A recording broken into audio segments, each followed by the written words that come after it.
Dr. Kim Hammond is here from the Falls Road Animal Hospital to answer your questions, and you have one of the Look at this cutest little puppies. thing. This is a mini Doxy. It's caramel. Look at this color. It's beautiful. Caramel.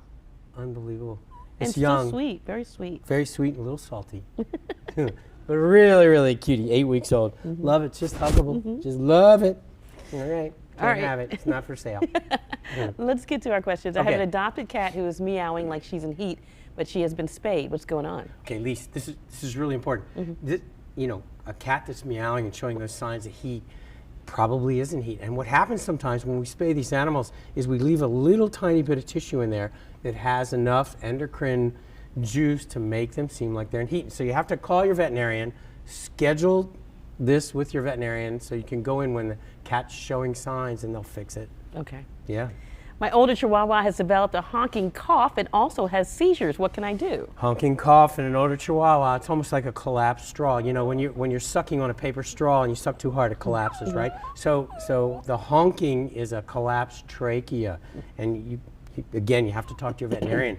I'm concerned about the. Thank you. Well, thank you. I'm getting an endorsement. Thank you. You're right. I'm concerned about the seizures. Perhaps it's heart related. Perhaps it's related to that collapsed trachea. See your veterinarian. Make sure we check out the heart. Make sure we don't have an arrhythmia. What do you think, Mayo? What do you think?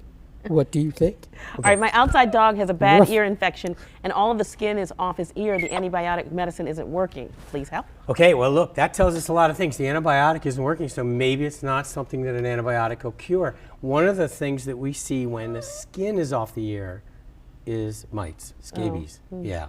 So you go to your veterinarian, they'll scrape the ear, they'll see if it's a mite, they'll give you a medicine. A lot of times, if you're using your normal flea and tick medicine, that keeps that away.